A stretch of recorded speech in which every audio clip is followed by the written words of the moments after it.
बिस्मिल्लाहिर्रहमानिर्रहीम अस्सलाम वालेकुम डियर स्टूडेंट्स। आज के हमारे इस लेक्चर में हमने एक्सरसाइज 4.5 फर्स्ट ईयर मैथमेटिक्स का सीक्वेंसेस एंड सीरीज वाले चैप्टर में से हमारे पास क्वेश्चन नंबर 7 है। काफ़ी इंटरेस्टिंग, मज़ेदार और इंपॉर्टेंट क्वेश्चन है। इसको आसान अल्फाज में हम सीखेंगे। क्वेश्चन हमारे पास क्या कहता है, find 3 consecutive numbers in geometric progression whose sum is 21 and their product is 216। कहता है हमने 3 consecutive नंबर फाइंड आउट करना है। यहाँ पर चेक करें क्या लिखा गया है, 3 consecutive नंबर हमने फाइंड आउट करना है।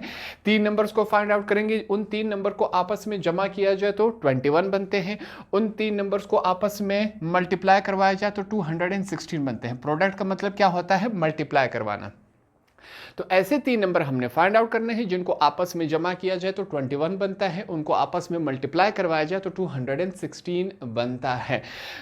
यहां पर लफ्ज इस्तेमाल किया गया है कंसेक्टिव। कंसेक्टिव किसे कहते हैं, जो तरतीब से एक नंबर चल रहा हो उसे हम क्या कहते हैं, कंसेक्टिव। जैसे कि एग्जाम्पल के तौर पे हम समझते हैं 1 2 3 4 5 6, ये नंबर तरतीब से चल रहे हैं, क्या है, कंसेक्टिव है। जुफ्त नंबर है 2 4 6 8 10, क्या है, कंसेक्टिव नंबर है, तरतीब से चल रहे हैं। ताक नंबर है 1 3 5 7 9, क्या है, ये कंसेक्टिव नंबर है। कोई भी नंबर जो कि तरतीब के साथ चल रहा हो, बेशक किसी टेबल के साथ ही चल रहा हो, वो हमारे पास क्या होता है, उसे हम कंसेक्टिव नंबर कहते हैं। ये कॉन्सेप्ट क्लियर हो गया। अब क्वेश्चन की तरफ चलते हैं। तो अब यहां पर क्वेश्चन को स्टार्ट करेंगे। हम क्या लिखेंगे, अपने आप से जुमला लिखेंगे, क्या है, लेट। फर्ज करें let the unknown numbers in geometric progression are. ये जो 3 अननोन नंबर हैं जो हमें मालूम नहीं है, जिसे हम फाइंड आउट करेंगे, वो हम अपने आप से ले रहे हैं। उसे हमने क्या लिया, a1, a1r और a1r का स्क्वायर। हमने कहा कि वो जो 3 नंबर है जिनको हम फाइंड आउट करेंगे, हमने सबसे पहले उन्हें अपने आप से लिया, ठीक है। अब हम इन वैल्यूज को फाइंड आउट करेंगे कि इनका आंसर क्या है। पहले हमने इनको आपस में ले लिया, इसके बाद हम क्या लिखेंगे, सम ऑफ नंबर्स। हम लिखेंगे सम ऑफ नंबर। इन्हीं 3 नंबर्स को जब आपस में हम ऐड करवाएंगे तो हमारे पास क्या बनेगा, क्वेश्चन में बताया गया है कि 21 बनेगा। अब इन 3 नंबर्स को आपस में ऐड करवा लेते हैं, a1 plus a1r plus a1r का स्क्वायर इज इक्वल टू 21 बनता है। अब यहां पर हम क्या करेंगे, कॉमन चूज कर लेते हैं, ठीक है। आपस में ऐड नहीं हो रहा तो यहां पर हम लिखेंगे, हवाला देंगे, टेकिंग a1 इज कॉमन। हम a1 को एज अ कॉमन चूज करेंगे, तो यहां पर a1 को एज अ कॉमन चूज कर लेते हैं। हमारे पास क्या आ रहा है, मैं लिखूंगा a1, हमने कॉमन चूज किया, a1 बाहर आया, पीछे क्या बचा, कुछ नहीं। जहां पर कुछ नहीं होता मैथमेटिक्स में वहां हम 1 लिखते हैं। a1 और r है, a1 बाहर आया, पीछे क्या बचा, r, पॉजिटिव साइन है। a1 बाहर आया, पीछे क्या बचा, r का स्क्वायर इज इक्वल टू 21। तो कॉमन लेने के बाद ये वैल्यू हमारे पास इस शक्ल में कन्वर्ट हो गई। इसे हम क्या करेंगे, इसे हमने इक्वेशन 1 का नाम दिया। इक्वेशन 1 को आपने याद रखना है। यहां तक तमाम बातें क्लियर हो गई। अब आगे चलते हैं। नेक्स्ट में क्या लिखूंगा, हमारे पास क्वेश्चन की तरफ जाएंगे, प्रोडक्ट ऑफ नंबर्स। ये बात हमारे पास क्वेश्चन में दी गई है कि उन्हीं 3 नंबर को आपस में मल्टीप्लाई करवाया जाए। प्रोडक्ट का मतलब क्या है, मल्टीप्लाई। तो हमारे पास वैल्यू क्या बननी चाहिए, 216। तो इन 3 वैल्यूज को आपस में अब हम क्या करवाते हैं, मल्टीप्लाई करवाते हैं। पहली वैल्यू क्या है, a1, दूसरी वैल्यू a1r, तीसरी वैल्यू a1r का स्क्वायर इज इक्वल टू 216। इन तमाम वैल्यूज को आपस में हम मल्टीप्लाई करवाएंगे। अब मल्टीप्लिकेशन कैसी होती है, सिंपल सा काम है, यहां पर हम करेंगे। बेसिस सेम हो, पावर क्या हो जाती है, ऐड हो जाती है। सिंपल सा रूल है। a1 एक ये रहा, दूसरा और तीसरा, तो हम क्या लिखेंगे, a1 की पावर क्या है, 3 है। r 2 ये रहे, एक ये रहा, हम लिखेंगे r की पावर क्या है, 3 इज इक्वल टू 216। इन तीनों नंबर्स को आपस में, इन तीनों वैल्यूज को आपस में मल्टीप्लाई करवाया जाए तो हमारे पास वैल्यू कुछ इस फॉर्म में बनती है। सिंपल सा हमने काम किया यहां पर। अब यहां पर एक और काम करेंगे, आगे चेक करें मैं क्या करता हूं। मैं लिखूंगा a1r, इन दोनों का जो हमारे पास पावर है वो 3 और 3 है, क्यों ना एक ही साथ लिया जाए। पहले पावर अलग अलग लिया गया था, मैंने एक ही साथ ले लिया। आगे चलते हैं, 216 है, इसको चेक करें मैं क्या लिखता हूँ। इसको मैं लिख सकता हूँ 6 की पावर 3, ये भी हमारे पास A1 की पावर 3 है, ये जो 3 है A1 का भी है, R का भी है। 6 की पावर 3 का मतलब क्या है, 6 को अपने आप के साथ 3 दफ़ा मल्टीप्लाई करवाया जाए तो हमारे पास क्या आंसर आएगा, 216। 6 मल्टीप्लाई बाय 6 36, 36 मल्टीप्लाई बाय 6 216 बनता है। ये भी 216 है, ये भी हमारे पास 216 है। आगे चलते हैं, अब यहाँ पर क्या हो रहा है, ये पावर और ये पावर सेम हो गई कि नहीं। अगर बाज़ औक़ात ऐसे होता है कि जो नीचे बेसिस होते हैं वो सेम होते हैं तो हम पावर को आगे इस्तेमाल करते हैं। जो भी चीज़ सेम हो गई उसको छोड़ के बकाया हमने इस्तेमाल करना होता है। यहाँ पर पावर सेम है तो हम इनके बेसिस को इस्तेमाल करेंगे। यहाँ पर एक जुमला भी लिख लेते हैं, बाय कंपैरिजन, ठीक है। अब हम इन दोनों का कंपैरिजन करवाएंगे, तो कंपैरिजन करवाते हैं। हमारे पास वैल्यूज़ क्या रह जाएंगी, मैं लिखूंगा A1R इज इक्वल टू 6, ये हमारे पास क्या रह गया, कंपैरिजन रह गया। इसको हमने क्या करना है, इक्वेशन नंबर 2 का नाम देना है। इसको आपने याद रखना है क्योंकि आगे हम इसे इस्तेमाल करेंगे। आगे यहाँ पर फिर से मैंने एक जुमला लिखना है, वो जुमला हमारे पास क्या है, मैं लिखूंगा डिवाइडिंग इक्वेशन 1 बाय 2। अब इक्वेशन 1 को 2 पर डिवाइड करवाया जाएगा। इक्वेशन 1 हमारे पास ये रहा, इक्वेशन 2 हमारे पास ये रहा। इक्वेशन 1 को हम पहले लिख लेते हैं, हमारे पास क्या है A1, आगे हमारे पास क्या है, ब्रैकेट में है 1 प्लस R का स्क्वायर इज इक्वल टू हमारे पास क्या है 21। सबसे पहले हमने इक्वेशन 1 लिखा, अब क्या हो रहा है, डिवाइड हो रहा है। किस पे डिवाइड हो रहा है, इक्वेशन 2। इक्वेशन 2 हमारे पास क्या है, A1, सॉरी यहाँ पर इसको मैं थोड़ा सा करेक्ट कर लेता हूँ, A1R इज इक्वल टू, यहाँ पर नीचे हमारे पास क्या आएगा, 6 है। ये हमारे पास इस फॉर्म में आया। अब यहाँ पर इसकी हम कैंसिलेशन करवा लेते हैं। कैंसिलेशन क्या हो रही है, A1 के साथ कैंसिल हो गया, 2 3 6, सॉरी यहाँ पर इसको करेक्शन कर लें, 3 2 6, 3 7 21 होता है। तो हमारे पास वैल्यूज़ क्या रह जाएंगी, इनको मैं लिख लेता हूँ। हमारे पास ऊपर वैल्यू जो है वो रहेगी 1 प्लस R का square is equal to 7 upon 2, नीचे यहाँ पर क्या रह गया, R रह गया। सिंपल सा हमारे पास ये इस फॉर्म में ये वाली वैल्यूज़ रह गई, ठीक है।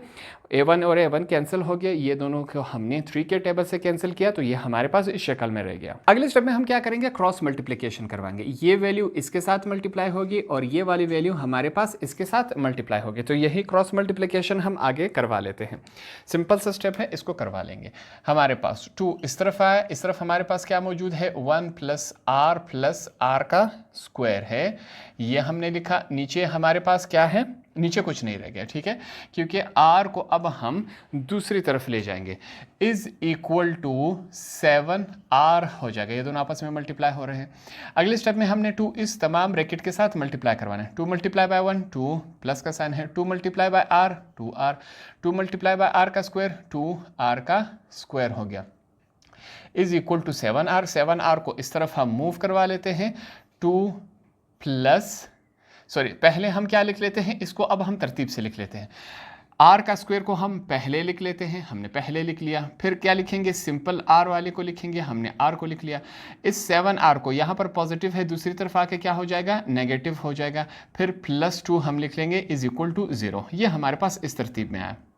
अब आगे चेक करें, 2R का स्क्वायर माइनस 7R में सिर्फ 2R चले गए तो माइनस 5R रह गए हमारे पास यहाँ पर value, plus 2 is equal to 0। ये हमारे पास इस शक्ल में है।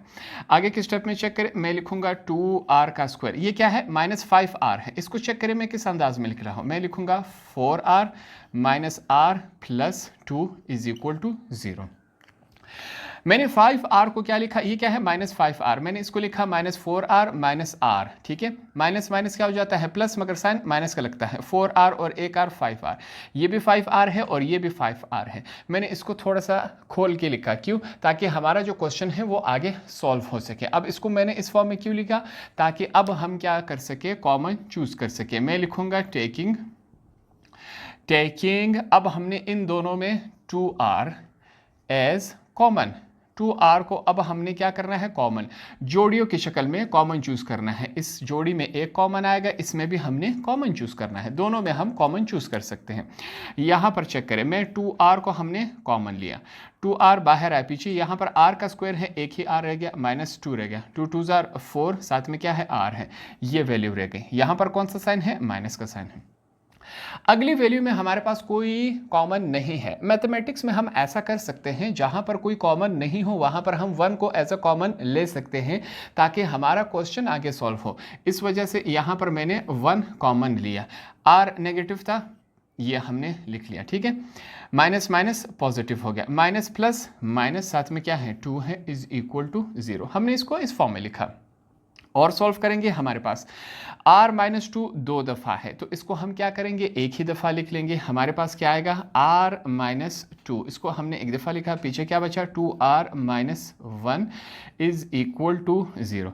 यहाँ तक तमाम बातें क्लियर हो गई। ये दोनों वैल्यूज़ दो दफ़ा थी, एक ही जैसे है, तो इनको एक ही दफ़ा लिखा जाएगा। बकाया ये वैल्यू बच गई, हमने यहाँ पर लिख लिया इसको। अब यहाँ पर इसका मतलब क्या है कि ये वैल्यू भी इज इक्वल टू 0 है और ये वैल्यू भी इज इक्वल टू 0 है। दोनों को अलग अलग करके लेते हैं, देखते हैं हमारे पास आंसर क्या आता है। यहाँ पर चेक करें, सबसे पहले मैं इस वैल्यू को क्या लेता हूँ, मैं लूँगा इसको r-2 इज इक्वल टू 0।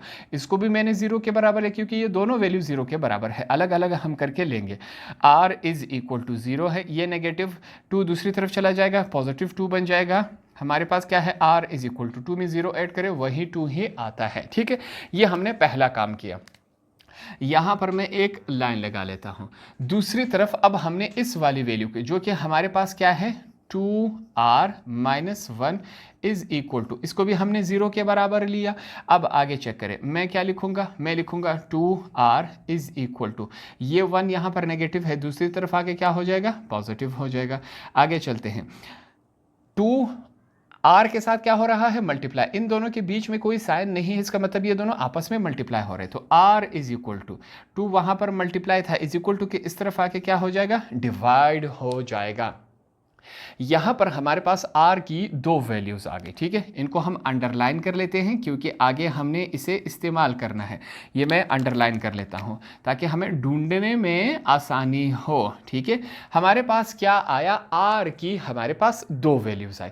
अब हम क्या करेंगे, इस r की वैल्यूज को हम उठा के इक्वेशन नंबर 2 में पुट अप करेंगे, ठीक है। अब यहां पर मसला क्या है, आप कहेंगे कि r की हमने ये वाली वैल्यू उठानी है या ये वाली, तो इस कंफ्यूजन को दूर करने के लिए हम r की दोनों वैल्यूज को उठा के इस इक्वेशन नंबर 2 में हम पुट करेंगे। इसको हम क्या करेंगे, तरतीब से करेंगे। सबसे पहले r की ये वाली वैल्यू उठा के इक्वेशन 2 में पुट अप करेंगे, जो आंसर अगर लिख लेंगे, फिर इस r की ये वाली वैल्यू इसमें पुट अप करेंगे, ठीक है। यही काम हम करेंगे। तो यहां पर अब हम क्या लिखेंगे, put r is equal to 2 in equation 2, ठीक है। ये हमने यहां पर लिख लिया। अब पुट करते हैं, इक्वेशन 2 हमारे पास क्या है, एक दफा लिख लेते हैं, a1r इज इक्वल टू 6। ये हमारे पास क्या है, इक्वेशन 2 है। हम लिखेंगे a1r, r की जगह क्या लिखेंगे, हमने 2 लिख लिया, उसकी वैल्यू यहां पर क्या है, 6 है। दूसरी तरफ जाएंगे, a1 इज इक्वल टू 6, 2 जो है a1 के साथ क्या हो रहा है, मल्टीप्लाई, इन दोनों के बीच में कोई साइन नहीं है, इसका मतलब ये मल्टीप्लाई हो रहा है। दूसरी तरफ जाके 2 डिवाइड हो जाएगा, कैंसिलेशन हो रही है, कैंसिलेशन करवा लेते हैं। 2 1 जार 2, 2 3 जार 6। हमारे पास वैल्यू क्या आई, a1 की वैल्यू हमारे पास आई 3 आई। इसको मैं अंडरलाइन कर लेता हूँ। ये हमारे पास जब हमने r की 2 वाली वैल्यू को इक्वेशन 2 में पुटअप किया, a1 की पहली वैल्यू आई। अब हम क्या करेंगे, फिर से हमने r की ये वाली वैल्यू उठा के इक्वेशन 2 में पुटअप करनी है, क्योंकि r की दो वैल्यूज थी हमारे पास। हम लिखेंगे put r is equal to 1/2 in equation 2, ठीक है। अब हमने यही काम करना है, r की सेकेंड वैल्यू को उठा के इक्वेशन 2 में पुटअप करते हैं। फिर से यहां पर हम क्या करेंगे, सबसे पहले इक्वेशन 2 को लिख लेते हैं, a1r इज इक्वल टू 6। ये हमारे पास क्या है, इक्वेशन 2 है, इसमें वैल्यू पुटअप करते हैं। a1r की वैल्यू हमारे पास क्या है, 1/2 इज इक्वल टू 6। ये काम हमने किया। यहां पर चेक करें, a1 ये जो 2 है हमारे पास यहाँ पर क्या हो रहा है, डिवाइड हो रहा है, 1 के साथ डिवाइड, इसको इज इक्वल टू के दूसरी तरफ मूव करवा लेंगे, ठीक है। इस 2 को हम इज इक्वल टू के इस तरफ ले आएंगे, तो ये हमारे पास क्या बन जाएगा, यहाँ पर 1 बाकी रहेगा। आपके समझाने के लिए मैं 1 लिख लेता हूँ। 6 मल्टीप्लाई बाय 2, 2 यहाँ पर डिवाइड था, दूसरी तरफ जाके मल्टीप्लाई हुआ, a1 1 के साथ मल्टीप्लाई होगा, a1 ही आएगा, 6 2 जार क्या आया, 12 आया। तो अब हमारे पास जैसे कि r की 2 वैल्यूज आई, अब हमारे पास a1 की भी 2 वैल्यूज आई, ठीक है। r की 2 वैल्यूज थी, a1 की भी हमारे पास 2 वैल्यूज आ गई। अब इन वैल्यूज को हमने इस्तेमाल करना है आगे। हमने क्या करना है, फिर से क्वेश्चन के स्टार्ट की तरफ जाना है। क्वेश्चन के स्टार्ट में हमने कहा था कि 3 नंबर हमने फाइंड आउट करने हैं जिनको आपस में मल्टीप्लाई करवाया जाए तो 216 बनेगा, उनको ऐड करवाया जाए 21। तो वो 3 नंबर स्टार्ट में हमें मालूम नहीं थी, उनकी जगह हमने ये ले लिया था। अब यहां पर हम क्या लिखेंगे, इस बात को समझिए। हम लिखेंगे इफ, अगर हम r को एज अ 2 ले लें एंड a1 को हम एज अ हमारे पास 3 ले लें। हमने क्या किया, r की ये वाली वैल्यू ली और ये वाली वैल्यू ली। दूसरी तरफ हम क्या करेंगे, r की ये वाली वैल्यू लेंगे, a की ये वाली वैल्यू लेंगे, ठीक है। अब हमने ये दोनों वैल्यूज उठाई, इन 3 नंबर्स में हमने पुट अप करना है। 3 नंबर्स हमारे पास आ गए, वो 3 कंसेक्टिव नंबर जो हमसे क्वेश्चन में मांगा गया था। यहां पर स्टार्ट करते हैं। सबसे पहले हम क्या लिखेंगे, फर्स्ट नंबर। फर्स्ट नंबर को हमने एज अ क्या लिया था, यहां पर चेक करें। फर्स्ट नंबर हमने क्या लिया था, सिर्फ सिंपली क्या है, a1 है। a1 किसके बराबर है, हमारे पास 3 के। तो पहला नंबर आ गया हमारे पास, जो कि हमारे पास क्या है, 3 है। आगे चलते हैं। अब हमने लिखा सेकंड नंबर। सेकंड नंबर हमारे पास क्या है, इसको हमने क्या लिया था, a1 और साथ में क्या है, r है। a1 की वैल्यू हमारे पास क्या है, 3 है। r क्या हो रहा है, इसके साथ मल्टीप्लाई हो रहा है। मैं मल्टीप्लाई का ही निशान लगा लेता हूं, ठीक है। मल्टीप्लाई हो रहा है किसके साथ, 2 के साथ मल्टीप्लाई। r की वैल्यू क्या है, 2 है। a की जगह उसकी वैल्यू लिखी, r की जगह उसकी वैल्यू लिखी, जो कि हमने यहाँ पर ली थी। इन दोनों को मल्टीप्लाई करवा लिया जाए, a1 r is equal to 3 2 जार क्या होता है, 6 होता है। ये हो गया। आगे चलते हैं। अब हम क्या लिखेंगे, थर्ड नंबर। तीसरा नंबर हमने उठाना है। तीसरा नंबर हमने क्या कहा, क्या है हमारे पास, a1 r का स्क्वायर है इज इक्वल टू, a1 की वैल्यू हमारे पास क्या है, 3 है, मल्टीप्लाई हो रहा। r की वैल्यू हमारे पास क्या है, 2 है, इसके ऊपर स्क्वायर है। इसको सॉल्व करते हैं, हमारे पास क्या बन रहा है, 3 मल्टीप्लाई बाय 2 का स्क्वायर क्या होता है, 4 होता है। 3 मल्टीप्लाई बाय 4 क्या होता है, 12 होता है। तो ये हमारे पास क्या आया, वो तीसरा नंबर आया। 3 नंबर हमसे मांगे गए थे जिनको हमने यहाँ पर क्या किया, फाइंड आउट कर लिया। हमारे पास वो 3 नंबर ये हैं, 3 6 और 12। इनको आपस में ऐड करवा लिया जाए, 3 6 और 12 को क्या बन रहा है, 21 बन रहा है। ये हमने पहला काम कर लिया। अब हम क्या करेंगे, हमने कहा था कि r की सेकेंड वैल्यू भी मौजूद है और a1 की सेकेंड वैल्यू भी मौजूद है। अब इन दोनों वैल्यूज को इस्तेमाल करेंगे, हमारे पास यही नंबर आने चाहिए। बल्कि इसी के नीचे मैं कर लेता हूं हमारे पास। अब हम क्या लिखेंगे, हम लिखेंगे if r is equal to, अब r की हमने ये वाली वैल्यू लेनी है। हमारे पास क्या है, 1/2 and a1 is equal to 12 हमारे पास। अब हमने r की ये वाली वैल्यू ली और a1 की ये वाली वैल्यू ले ली। फिर से सेम यही प्रोसेस अप्लाई होगा। हमारे पास क्या है, इफ, सॉरी ये हमने लिख लिया। अब हम क्या लिखेंगे, फर्स्ट नंबर। हम लिखेंगे फर्स्ट नंबर। फर्स्ट नंबर हमारे पास क्या है, हमने इसको एज अ a1 लिया था। a1 की वैल्यू हमारे फर्स्ट नंबर हमने क्या लिया था, a1। हमारे पास a1 की वैल्यू क्या है, 12 है। आगे चलते हैं। अब हम क्या लेंगे, सेकंड नंबर लेंगे। ये हमने लिख लिया, second number is equal to, second number हमने क्या लिया था, a1 और r। a1 की वैल्यू हमारे पास क्या है, 12 है। हमने यहाँ पर 12 लिख लिया। मल्टीप्लाई हो रहा है, किसके साथ मल्टीप्लाई हो रहा है, r की वैल्यू, सॉरी r की वैल्यू हमारे पास क्या है, 1/2 है। यहाँ पर हमने 1/2 लिख लिया। कैंसिलेशन हो रही है, इसको कैंसिलेशन करवा ले। 2 1 जार 2, 2 6 जार 12, 6 1 के साथ मल्टीप्लाई होगा तो हमारे पास a1 और r की वैल्यू क्या आएगी, 6 आएगी। 2 वैल्यूज आ गए। तीसरी की तरफ चलेंगे। हमारे पास क्या लिखेंगे, थर्ड नंबर। तीसरा नंबर हमारे पास क्या है, यहाँ पर हम लिखेंगे a1 और r का स्क्वायर। तीसरा नंबर हमने ये लिया था। वैल्यूज पुट अप करते हैं। a1 की वैल्यू हमने क्या लिया है, 12 लिया है। हमारे पास मल्टीप्लाई हो रहा है। r की वैल्यू क्या है 1/2 है, ये हमने लिख लिया। इसके ऊपर क्या है स्क्वायर है। इसको आगे सॉल्व करते हैं। फिर से हम लिखेंगे 12 मल्टीप्लाई बाय, ये जो स्क्वायर है 1 का भी है और 2 का भी है। 1 का स्क्वायर 1 होता है, 2 का स्क्वायर क्या होता है 4 हो जाता है। कैंसिलेशन हो रही है, कैंसिलेशन हम करवा लेते हैं। 4 1 जार 4, 4 3 जार 12। 3 को 1 के साथ मल्टीप्लाई करवा लिया जाए तो हमारे पास फाइनल प्रोडक्ट क्या आया 3 आया। फिर से हमारे पास 3 आंसर आए 12 6 3। यहाँ पर क्या है हमारे पास 12 6 3।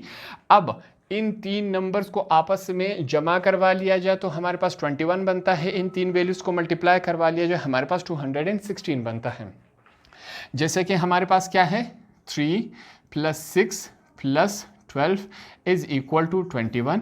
इनको मल्टीप्लाई करवा लिया जाए हमारे पास क्या बनता है, यहाँ पर चेक करें, हमारे पास 216 बनता है। 3 6 जार हमारे पास क्या होता है 18, 18 मल्टीप्लाई बाय 12 216। दोनों पार्ट्स यहाँ पर हमने आसानी से फाइंड आउट कर लिया। वो तीन नंबर हमारे पास क्या थे 3 6 12, ऐड करेंगे वही 21 आया, मल्टीप्लाई करेंगे वही 216 आया। तो एंड में यहाँ पर हम लिख सकते हैं, आंसर में हम लिखेंगे हेंस